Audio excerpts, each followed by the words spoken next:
यह शुभ अवसर बा कि आज हमने के यहाँ कि दो भाई के बीच कुछ कंपटीशन के माध्यम कहीं, चाहे प्रतियोगिता के माध्यम कहीं, चाहे इस दुगोला के माध्यम से कहीं कुछ हरि भजन हरि कथा होई।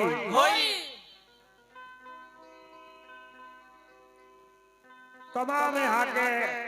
आदरणीय पूजनीय श्रोतागण, ये बड़े बुजुर्ग नौजवान साथी छोटे भाई बताए बहने यहाँ के मैं पूजा कमेटी का माननीय मुखिया जी इनकर कुल सदस्यगण सबनी के साथ साथ हमनी के प्रतिद्वंदी कलाकार ए बड़े भैया श्री कमलवास कुमार जी के इनकर सारे साजबाज वाले कलाकार के भी और यहाँ के माननीय स्थानीय लोग यहाँ के जितना बैठल बनी साउंड वाले भाई, टेंट वाले भाई, सबनी भैया के हम एक तुच्छ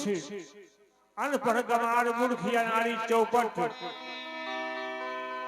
अरविंद यादव की ओर से राउर सबनी के हार्दिक हार्दिक अभिनंदन बा।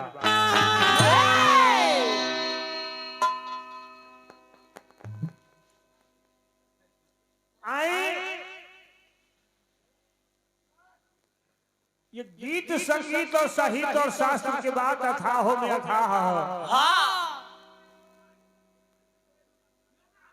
बड़े बड़े विद्वानों से कुछ न कुछ गलतियां हो जाला।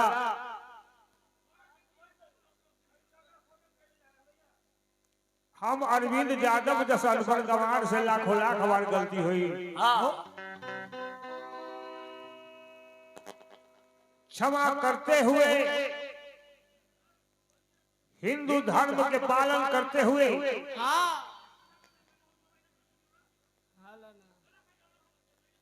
ये शास्त्र के अनुसार ये सनातन से सब दिन से ये नियम बा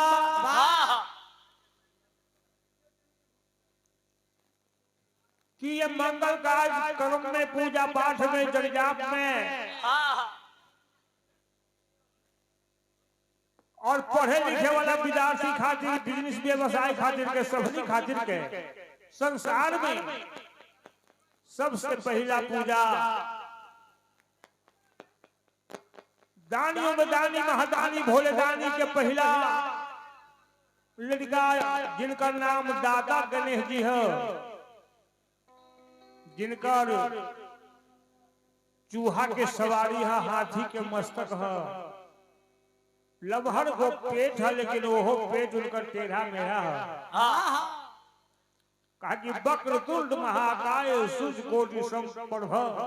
निर्विघ्नं कुरु मे देव सर्वकार्येषु सर्वदा।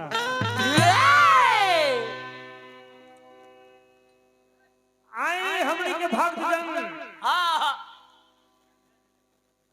ये बड़ी सभा में साज बाज लेके बैठल वाली श्री दादा गणेश जी के आसरा जो होता नहीं, बाट जो होता नहीं कि हे गणेश जी रउआ सर्वप्रथम पूजाइले बड़ी सभा में आई, हमनी के मंगल कार्यक्रम के मंगलमय बनाई और यहाँ के विघ्न बाधा के दूर हटाइया।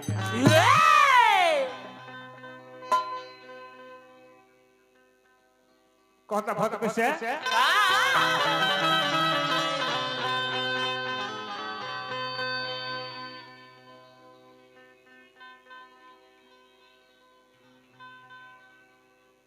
सावरी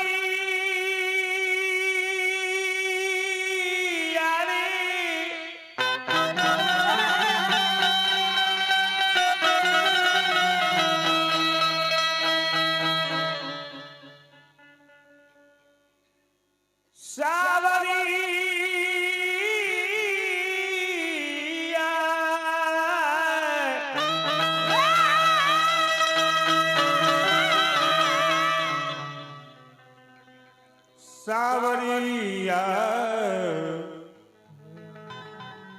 सावरिया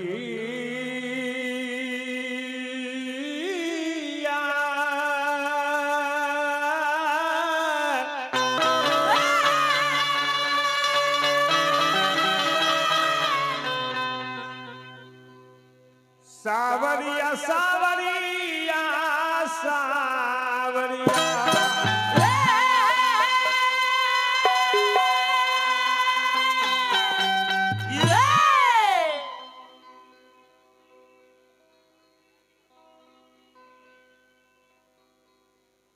सावरिया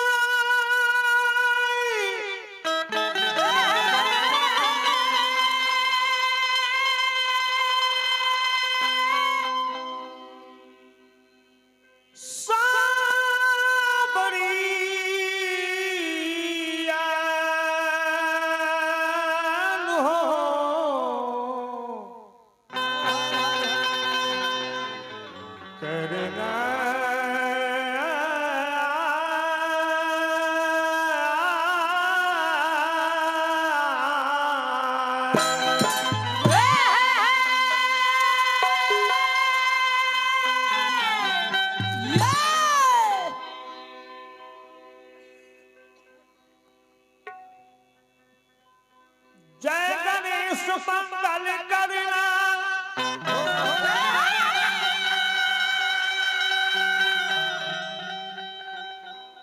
विघ्न हरण गणराज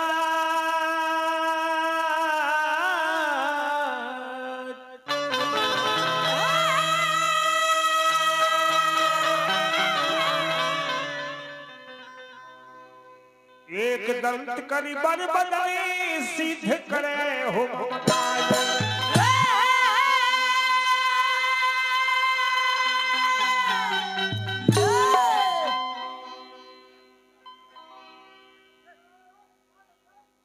शांति शांति बनाई शांति बने भैया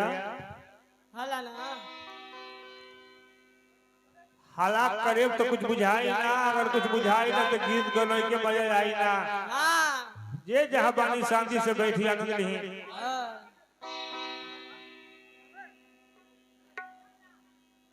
प्रथम भारतीय द्वितीय चौसठी तृतीय शारदा देवी चतुर्थंश वाहिनी पंचमी लोक विख्यात खष्टमी बागेश्वरी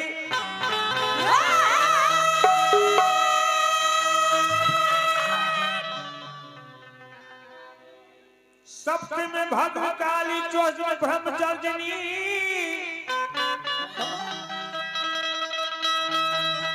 नवम में बुद्धिदायिनी दशम में सिद्धिदात्री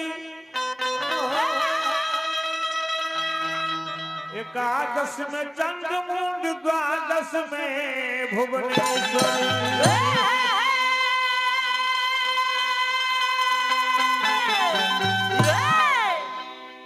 ठीक बा भक्त कहतनी हाथ जोड़ के हंस वाहिनी की नवादनी माई से कहतनी माई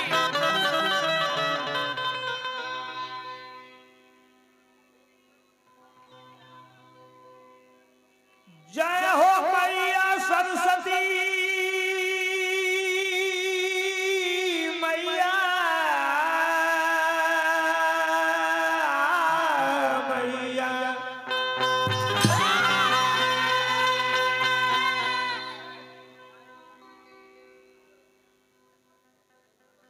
जय हो मैया सरस्वती विनय करी कर जोर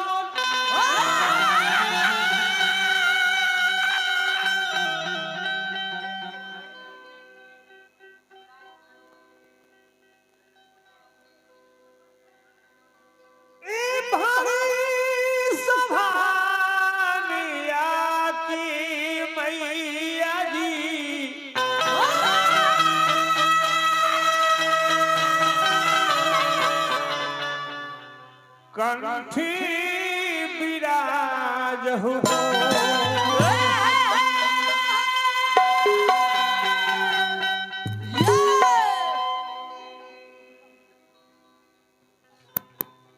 भक्त कहते कुछ ले बाजी के कैसे भाव लगल कैसे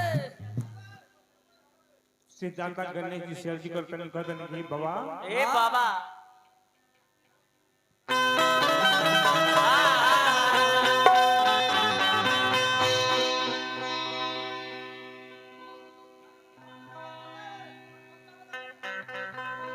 जान जी गीत के भाव कैसे लगल